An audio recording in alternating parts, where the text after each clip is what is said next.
Hi, it's so lovely to see you again. It's been over a year since the last time I got to speak with you both. Yes. Oh Also my God. since South by Southwest. Nice to see you too. Yeah, and it's so lovely to meet you, Kate. Hey, nice meeting you. So I was actually wondering if there's anything you would like to tell your past selves now that the movie is going to premiere in theaters. Ooh, that it will premiere in theaters. I feel like when we premiered at South by, you just never know where, especially indie movies will go. And the fact that we get to have a theatrical run across the country is really incredible, especially in the landscape of movies right now. So I would just tell myself that don't worry about it. It'll we get to see it in a theater. Absolutely. No, I absolutely. agree. Yeah. And congratulations again for your premiere at South by Southwest, and now that it's going to be across multiple theaters. Because I just remember I watched it when I interviewed you last time, and then I just kept telling people about this movie, and I'm like, I want to be able to tell people about it and be able to show it to them.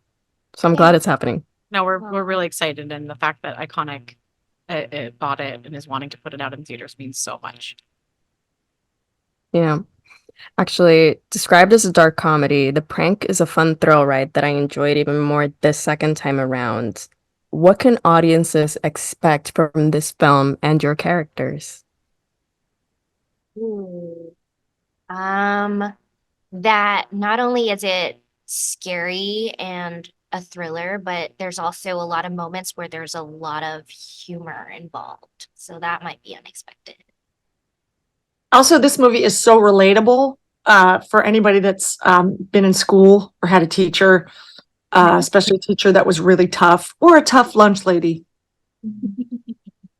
Yeah, I mean, I think that I hope people just enjoy the ride. I think that like what's nice about going and knowing that it's like a dark comedy or a comedy that's a thriller, you kind of can get the tone. So I think going in with that expectation, I hope people just enjoy the performances and the visuals and kind of have fun in the theater. Take the ride, baby. It's a Yeah. ride. Kate, you play Loretta, who seems to have a soft spot for Ramona's Tanner. Did you two have time to like make up a backstory for them? In my head, I pictured Loretta having seen Tanner grow up and her being her favorite student.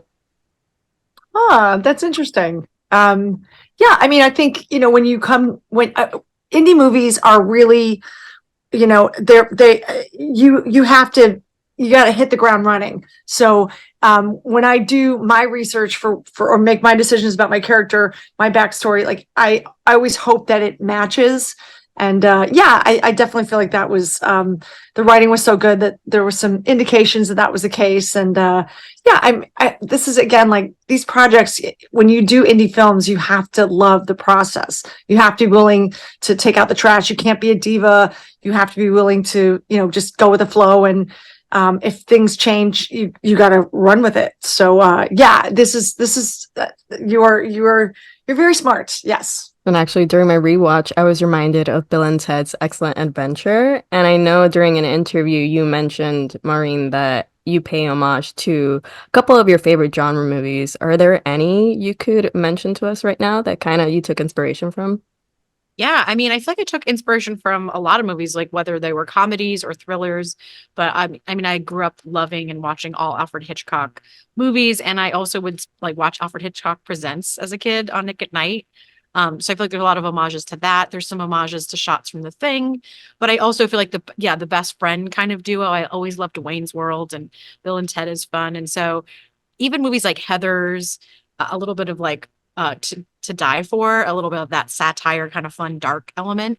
We're just pulling from all kinds of things that I love and kind of trying to mash them up into one movie. And the last time we spoke, you also mentioned that originally the role of May Tanner was supposed to be a male character. Can the three of you speak to the importance of creating these opportunities to have so many talented women on set and being able to work with each other? Especially again, there's Rita Moreno, there's both of you, and there are just different energies that you're all bringing to set, but it meshes so well.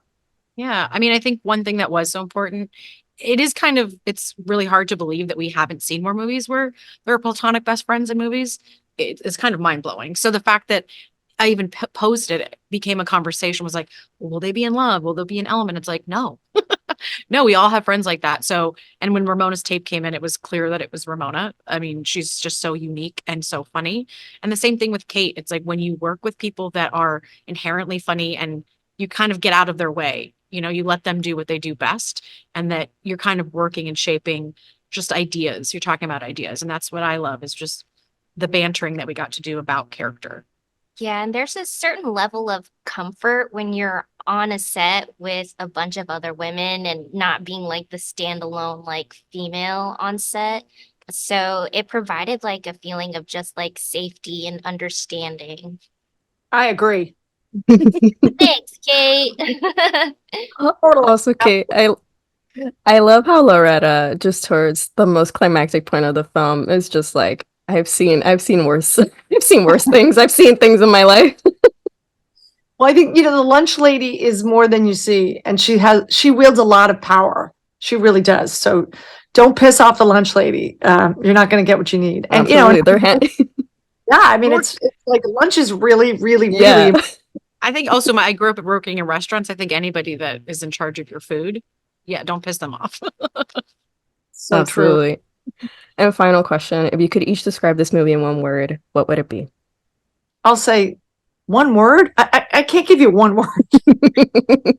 That's not hard. It is.